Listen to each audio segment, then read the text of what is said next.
तो दोस्तों मुझे पता है यार तुम लोग काफ़ी ज़्यादा इंतज़ार कर रहे थे इस वाले एपिसोड के लिए, क्योंकि मैं हफ्ते में वैसे ही एक वीडियो डालता हूँ। लास्ट वाले वीक तो मैंने कोई वीडियो नहीं डाली है। तो मैं आप लोगों को बता दूं कि यार ऑफिस की वजह से मैं थोड़ा सा बिजी हो गया था लास्ट वीक। बट कोई नहीं, नेक्स्ट वीक से मैं ट्राई करूंगा कि मैं कम से कम यार एक एपिसोड तो डाल ही दूं। और साथ ही में मैं लॉकिज्म की भी सीरीज स्टार्ट करने की सोच रहा हूँ। तो मैं कंफर्म नहीं बता सकता हूँ कि कब मैं लॉकिज्म की सीरीज स्टार्ट करूंगा, बट हाँ मैं वो भी स्टार्ट जरूर करूंगा, क्योंकि काफी सारे लोग कह रहे थे उस सीरीज को भी स्टार्ट करने की। तो चलिए बाकी आप लोग ये वाला एपिसोड एंजॉय कीजिए। स्वागत है आप सभी लोगों का सोलो लेवलिंग के एक नए एपिसोड के अंदर। जैसा कि हमने लास्ट वाला एपिसोड में देख लिया था कि बेरू, सूहो और बाकी सभी लोगों को काफी सारी इंफॉर्मेशन देता है। इसके बाद हम लोग ए रैंक के हंटर ली मिनसुंग को देखते हैं, जिसके ऊपर जो इन्वेस्टिगेशन बैठाई गई थी उसमें वो निर्दोष साबित हो जाता है। तो कोई उसका पीछा कर रहा होता है और वहीं पे लास्ट वाला एपिसोड खत्म हो गया था। तो इस एपिसोड की शुरुआत में हम लोगों को पता चलता है कि एक्चुअल में जो इसका पीछा कर रहा था वो कोई और नहीं, वो सूहो था। तो एक्चुअल में सूहो को पता लग गया था कि जो ली मिनसुंग है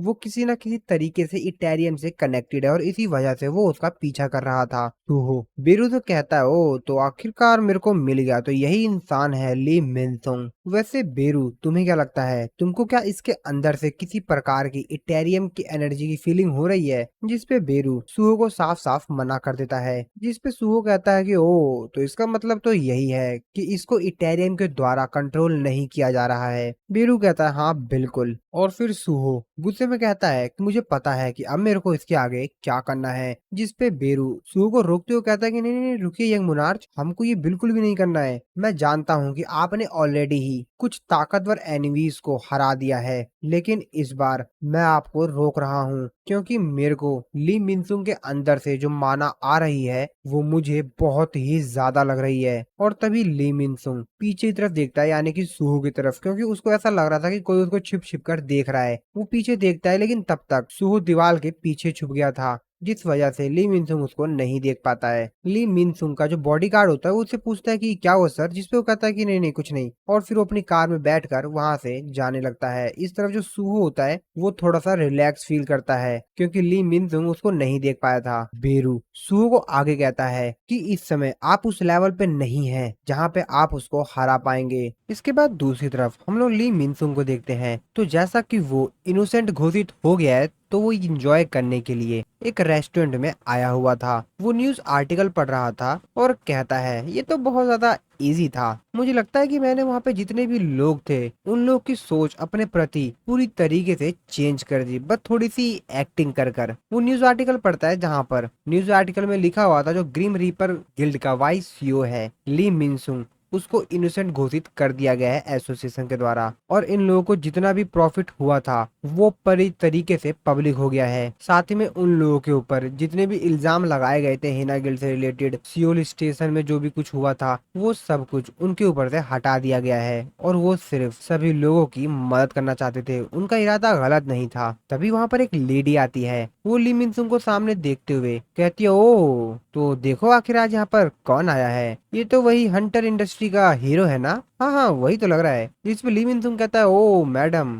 जिसपे वो लेडी उससे कहती है कि वैसे तुमको बता देना चाहिए था अगर तुम आ रहे हो तो। वो बाकी सभी लोग जो आसपास लड़कियां बैठी हुई होती हैं उन सभी को कहती हैं कि निकलो तुम लोग यहाँ से। जिसपे ली मिनसुंग उससे कहता है तो क्या मैं इसका मतलब ये समझूं कि मैं जो कुछ भी करता हूँ वो सब कुछ आकर तुमको बताऊं? जिसपे वो कहती है कि अरे नहीं नहीं नहीं नहीं, तुम जानते हो कि मेरा मतलब ऐसा कुछ भी नहीं था। वो लेडी अपने मन में सोचते हुए कहती है कि कितना बेकार पर्सनैलिटी है इसकी। ली मिनसुंग तो अपने फोन में लगा हुआ था, जिसपे हम लोगों को बताया जाता है कि एक्चुअल में जो ली मिनसुंग है वो सिल्वर स्पून के साथ पैदा हुआ था, यानी कि वो अमीर था और अपने टीन एज में ही कोरियन स्टार बन गया था। और तुम लोग अभी स्कूल में पढ़ रहे हो है ना। और वैसे भी इसमें कोई आश्चर्य की बात नहीं है कि इसको काफी ज्यादा सक्सेस मिली और इसको इतना सब कुछ जो प्राइड मिला, इतना ज्यादा जो सक्सेस मिला, ये तो सिर्फ इसके लिए नॉर्मल सी बात थी। असली कहानी तो ग्रेट कैटलिन के बाद शुरू हुई।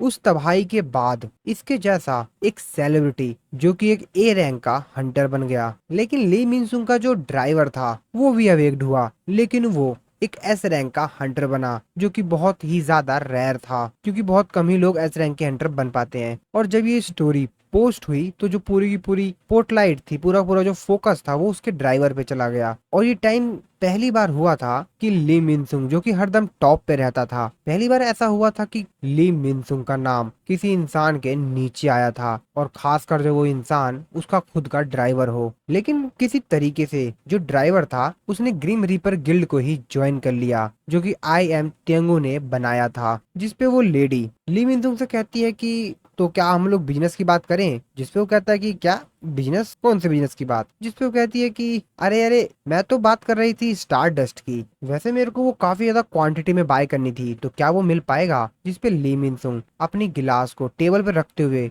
गुस्से में उससे कहता है, वैसे क्या तुमने जो रूमर्स फैल रहे थे वो नहीं सुना, जहां पर वो डिस्ट्रीब्यूट होती थी उनमें से एक फैक्ट्री को पूरी तरीके से डिस्ट्रॉय कर दिया गया है, और इसीलिए कोई भी तरीका नहीं है कि उसको और बाजार में बेचा जा सके, उसको बनाया जा सके। जिसपे वो लेडी उससे कहती है कि लेकिन मुझे पता है कि ग्रेट ली मिनसुंग कोई ना कोई जुगाड़ कर कर वो जरूर दे देंगे, है ना, क्योंकि उनके पास कोई ना कोई तरीका तो होगा ही। जिसपे ली मिनसुंग उसकी बात सुनकर थोड़ा सा सोचने लगता है, जिसके बाद वो उससे कहता है कि ठीक है, वैसे मैं अपने जो बिजनेस पार्टनर है उससे बात करूंगा। जिसपे लेडी कहती है कि बिल्कुल, मुझे वाइसियो से ऐसी ही उम्मीद थी। लेकिन ली मिनसुंग तो अंदर ही अंदर बहुत ही ज्यादा गुस्से में था। वो अपने मन में सोचते हुए कहता है कि मैं उस इंसान को छोड़ूंगा नहीं जिसने ये सब कुछ किया है। वैसे रिसेंटली उसने मेरे ऑर्डर को लेना बंद कर दिया है, वो बच्चा। और दूसरी तरफ हम लोग एक छोटे से बच्चे को देखते हैं, और फिर सीन यहीं पर ही कट होता है। इसके बाद अगले सीन में हम लोग शैडो डंजन के अंदर सूहो और बाकी सभी लोगों को देखते हैं, जो कि गॉब्लिन मॉन्स्टर्स के ऊपर अटैक करके उन लोगों को खत्म कर रहे होते हैं। ये सभी लोग अपने रैंक को बढ़ा रहे होते हैं, साथ ही में अपनी पावर को भी इंक्रीज कर रहे होते हैं। ग्राउल और एजिल भी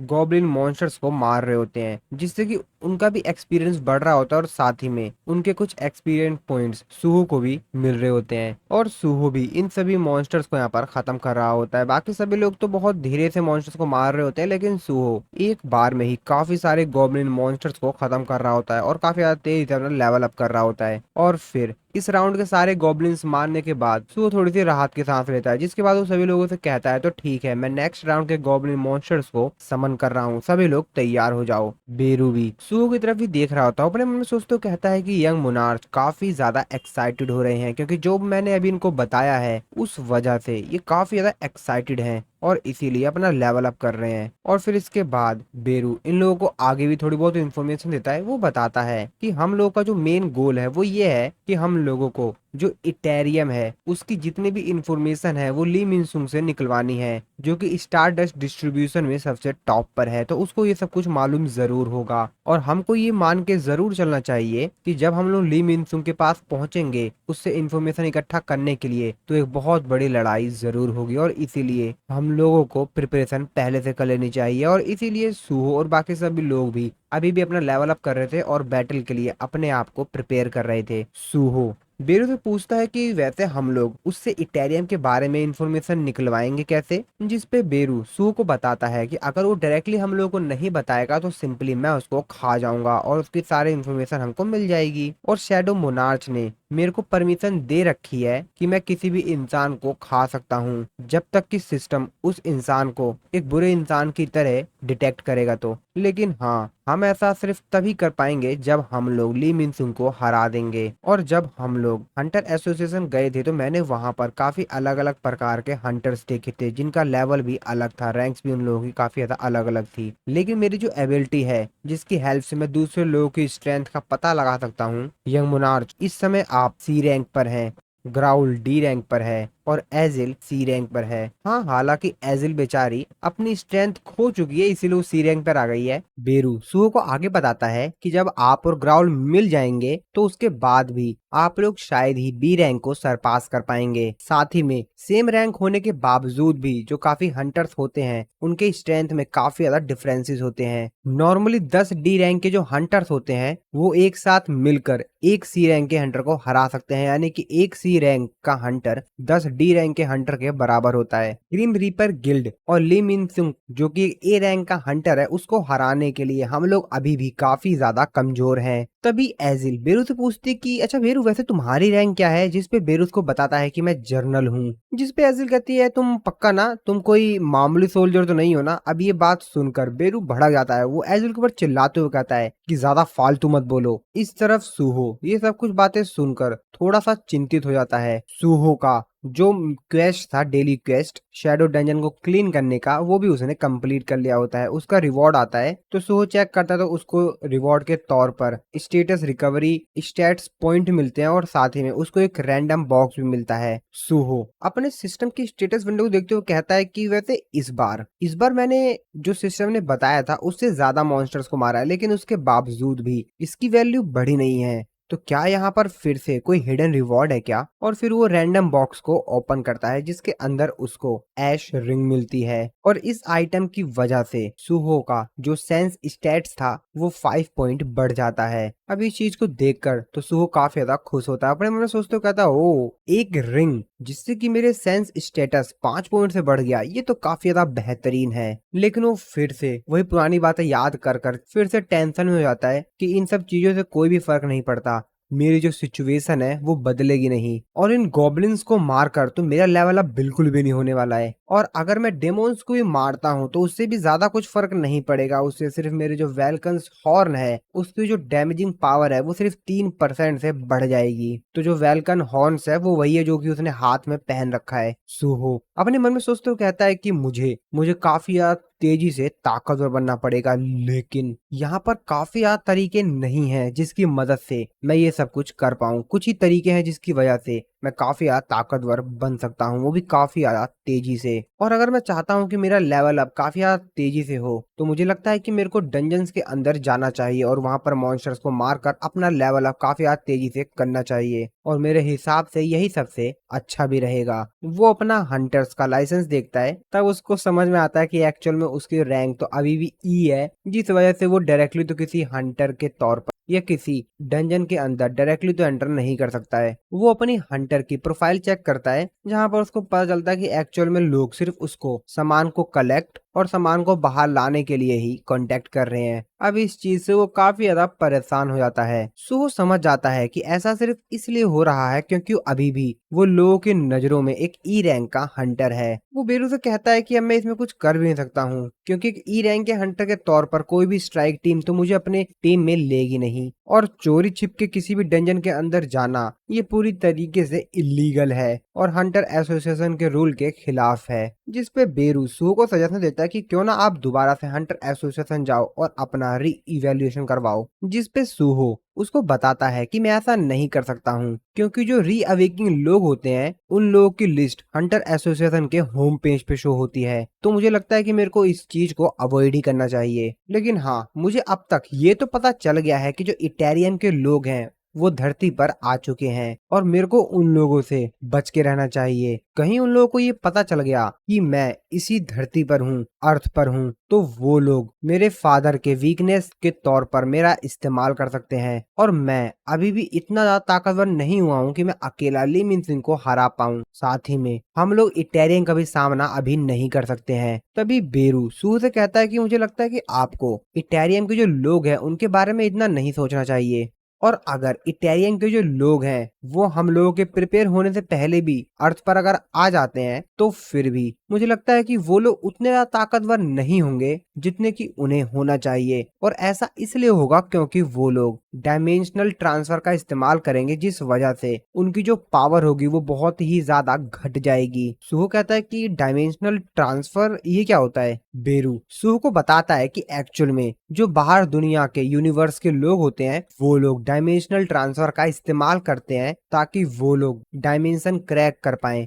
डायमेंशन क्रैक की जो आउटर वॉल होती है वो बहुत ही ज्यादा पतली होती है, जिसकी वजह से उसमें से माना पास नहीं हो सकती है, और अगर ऐसा होता है तो बहुत ही ज्यादा माना का लॉस होता है। और अगर कोई अपनी फुल पावर का इस्तेमाल कर कर भी आउटर वॉल को बड़ा करना चाहेगा, चौड़ा करना चाहेगा, तो भी वो जो आउटर वॉल है वो अपने आप ही काफी ज्यादा तेजी से वापस अपने नॉर्मल पोजीशन में आती है। सो किसी के भी लिए भी ये बहुत ही ज्यादा टफ होता है, क्योंकि इसमें बहुत ज्यादा समय और काफी ज्यादा एनर्जी भी लगती है कि वो लोग डायमेंशनल ट्रांसफर का इस्तेमाल कर सकें। अब ये डिपेंड करता है कि आपके पास कितनी ज्यादा माना है, और यही रीजन है जिस वजह से जो इटेरियम की बहुत बड़ी आर्मी है जो कि आउटर यूनिवर्स में फाइट कर रही है, और जो हमारे शैडो मोनार्च हैं वो भी इस यूनिवर्स में इतनी आसानी से नहीं आ सकते हैं। और अगर सरल शब्दों में कहा जाए तो किसी को भी इस यूनिवर्स में आने के लिए बहुत ज्यादा टाइम और एनर्जी लगेगी, और अगर वो इस यूनिवर्स में आ भी जाता है तो भी उसकी जो एनर्जी होगी वो बहुत ही ज्यादा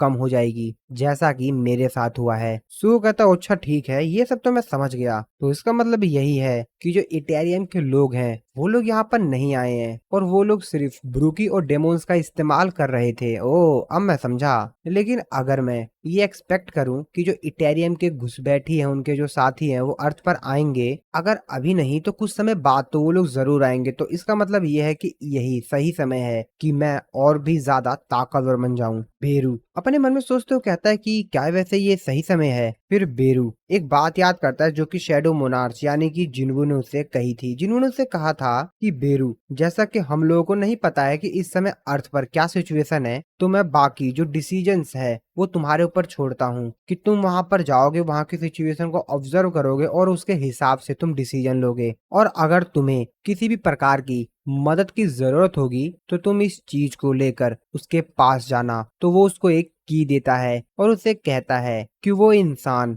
जरूर सूहो की काफी तरीके से मदद करेगा। प्रेजेंट में बेरू सूहो की तरफ ही देख रहा होता है, अपने मन में सोचते हुए कहता है कि ये रीजन है जिस वजह से मेरे किंग ने मुझे ये की दी थी, तो ठीक है मैं इसका इस्तेमाल करूंगा। और तभी बेरू सूहो से कहता है कि यंग मोनार्च सुनिए, और तभी सूहो भी काफी ज्यादा तेजी से खड़ा होता है और चिल्लाते हुए कहता है, अरे यार ये आइडिया मुझे पहले क्यों नहीं आया। अब इससे बेचारा बेरू काफी ज्यादा डर जाता है, क्योंकि सेम ही टाइमिंग पर दोनों ने एक दूसरे को बुलाया था। सूहो अपने जेब में से अपना फोन निकालता है और कहता है कि यार ये मेरे को पहले क्यों नहीं आइडिया आया, मैंने इसके बारे में पहले क्यों नहीं सोचा। तो कहता है कि एक तरीका है जिस वजह से लोगों का जो ध्यान है वो हमारी तरफ भी नहीं आएगा और हम लोग डंजन के अंदर चले जाएंगे, और इससे हंटर एसोसिएशन का कोई रूल भी नहीं टूटेगा। ये मेरे काफी ज्यादा क्लोज हैं। बेरू भी उस इंसान की फोटो देखकर बहुत ही ज्यादा परेशान हो जाता है, उस बेचारे के पसीने छूट रहे होते हैं। इसके बाद अगले सीन में हम लोग एक बहुत बड़ी बिल्डिंग को देखते हैं जहाँ पर सूहो आया हुआ था। सामने वाला इंसान सूहो से कहता है कि बहुत समय हो गया सूहो, तुम्हें देखा नहीं, और मुझे लगता है कि ये हम लोग पहली बार मिल रहे हैं ना जब से तुम्हारी अवेकिंग हुई है ना। और मैं काफी ज्यादा हैरान हूँ कि एकदम से तुम मेरे पास क्यों आ गए मेरे से मिलने के लिए, और मैंने तुमसे तो ये बिल्कुल भी एक्सपेक्ट नहीं किया था कि तुम मेरे पास एक बिजनेस प्रपोजल लेकर आओगे। वैसे तुम काफी ज्यादा बड़े हो गए हो। सूहो उनको बताता है कि मैं आपके लिए ये बिजनेस प्रपोजल लेकर आया हूँ, ये काफी ज्यादा बेहतरीन है और इससे आपका कोई लॉस भी नहीं होगा, आपका तो बस फायदा ही फायदा है। बेरू जो कि सूहो के कपड़ों में ही छिपा हुआ था वो कहता है कि जैसा कि मैंने यंग मोनार्च से एक्सपेक्ट किया था, और अब मैं इस बारे में सोचता हूँ कि इन्होंने उसको ढूंढ ही लिया, वो पहला इंसान जिसको कि मेरे किंग ने मेंशन किया था। तो ये बंदा कोई और नहीं योजिन था, जिन्हों का सबसे खास फ्रेंड, जो कि अब एजिन सॉफ्ट कंपनी का सीईओ है। योजिन सूह से कहता है कि ओ तो तुम यहाँ पर आए हो मुझे ये कहने के लिए कि तुम चाहते हो कि मैं तुमको गेट के अंदर जाने में तुम्हारी हेल्प करूं, है ना। तो हम लोगों को कुछ समय पहले का सीन दिखाया जाता है जब सूहो योजिन की कंपनी में एंटर किया था। तो उसको बताया जाता है कि एक्चुअल में जो हमारी गेम है उसके जो मोस्ट ऑनलाइन यूजर्स हैं वो लगभग 1 करोड़ से भी ज्यादा हैं। एक वर्चुअल रियलिटी गेम जो कि बहुत ही ज्यादा पॉपुलर है, और अभी तक इसने अपने जो टॉप रैंक है उसको मेंटेन करके रखा है जब से ये रिलीज हुई है, जो कि आज से लगभग 4 साल पहले रिलीज हुई थी। अरे यार पबजी और फ्री फायर टाइप का समझ लो गेम, जिसका नाम है ब्यूटीफुल वर्ल्ड। और कोई भी इस बात को इमेजिन भी नहीं कर सकता कि आखिरकार किस इंसान ने इसको बनाया है। एक सबसे बेहतरीन गेम जो कि गेमिंग इंडस्ट्री में सबसे टॉप पर है और उस गेम को बनाया है कॉन्ग्लोमरेट फैमिली के यंगेस्ट सन ने और इस गेम कंपनी का नाम है एजिन सॉफ्ट और कंपनी के सीईओ हैं। सो एक्चुअल में ये सब कुछ जो था, जब सुहो यहाँ पर आया था इस कंपनी में, तो उसके जो एडवर्टाइजमेंट बोर्ड था वहां पर ही वीडियो चल रही थी। तभी वहां का जो मैनेजर होता है वो सुहो से कहता है, तो अच्छा तो तुम हो सांग सुहो। सुहो कहता है कि हाँ, जिसपे मैनेजर से कहता है कि मैं आप ही का इंतजार कर रहा था। हमारे सीईओ ने मुझे बताया था कि आज काफी इम्पोर्टेंट गेस्ट आने वाला है, तो आइए आप इस तरफ चलिए। सुहो अपने मन में सोच रहा होता है और चारों तरफ देख रहा होता है कंपनी में कि मेरे अंकल की कंपनी में मैं पहली बार आया हूँ, लेकिन आखिरकार इस कंपनी में इतने ज्यादा अवेक्ड लोग क्यों हैं। तभी जो मैनेजर होता है वो सुहो से कहता है कि हाँ, मुझे पता है कि तुम काफी ज्यादा कंफ्यूज्ड होगे, तुम्हें काफी ज्यादा हैरानी होगी कि आखिरकार हमारे कंपनी में, क्योंकि हर अवेकर अपनी लाइफ को रिस्क पे डालकर डंजन्स में नहीं जाता है और अगर उन लोगों को काफी अच्छा पैसा दिया जाए तो वो लोग मिशंस भी ले सकते हैं और गार्ड के तौर पर भी काम कर सकते हैं। सुहो उसे पूछता है, तो क्या जो गेमिंग कंपनी है वो हंटर से कोई मिशन भी करवाती है क्या? जिसपे मैनेजर उसको बताता है कि हमारी जो कंपनी है वो भी एक ऐसे ही प्रोजेक्ट पर काम कर रही है और मैं तुमको इस चीज के बारे में कुछ बता नहीं सकता। तो वो अपने मन में सोचते हुए कहता है कि ये लोग एक ऐसी गेम बना रहे हैं जो कि हंटर से रिलेटेड है। और तभी ये लोग उस रूम में जाते हैं जहां पर यूजिन था। यूजिन सुहो को देखते कहता, ओहो इधर इधर आओ सुहो, वैसे काफी समय हो गया है तुमको देखे हुए, तो कैसे हो तुम? जिसपे सुहो कहता है कि हाँ हाँ अंकल मैं ठीक हूँ, और जब आखिरी बार हम लोग की बात हुई थी तो मैंने सुना था कि तुम्हारा अवेकिंग हुआ है, क्या तुमको पता भी है कि तुम्हारी आंटी तुम्हारे बारे में कितनी ज्यादा चिंतित थी? जिसपे सुहो कहता है कि मैं रिसेंटली थोड़ा सा बिजी चल रहा हूँ अंकल, और इसी वजह से मैं आप लोगों से कांटेक्ट भी नहीं कर पाया और इसके लिए मैं तहे दिल से सॉरी बोलता हूँ। यूजिन कहता है कि वो सब छोड़ो, वैसे लास्ट टाइम जब हम मिले थे उससे तुम काफी ज्यादा ग्रो हो चुके हो। जिसपे सुहो कहता है कि हाँ अंकल मैं थोड़ा सा तेजी से बढ़ रहा हूँ, वैसे मैं आपको कुछ दिखाने के लिए आया हूँ, एक बार आप इसको देखिए। जिसपे यूजिन कहता है, क्या हम लोग को इतना लंबा समय हो गया मिले हुए और तुम डायरेक्टली आकर मेरे से बिजनेस की बात कर रहे हो? मैं काफी ज्यादा हैरान हो गया था कि आखिरकार तुम मेरे से एकदम से क्यों मिलना चाहते हो। मुझे अब पता चला कि तुम यहाँ पर बिजनेस प्रपोजल से आए हो। जिसपे सुहो कहता है कि हाँ अंकल, बट हाँ ये बिजनेस प्रपोजल काफी ज्यादा बेहतरीन है, इसमें आपको बिल्कुल भी लॉस नहीं होगा। जिसपे यूजिन कहता है कि ओ तो तुम चाहते हो कि मैं तुम्हारा गेट के अंदर जाने में हेल्प करूं, है ना? और फिर इसी सीन के साथ हमारा ये वाला जो एपिसोड है वो खत्म हो जाता है। आई होप आप लोगों को वीडियो अच्छी लगी होगी, तो मिलता हूं मैं आप लोगों को नेक्स्ट वीडियो में।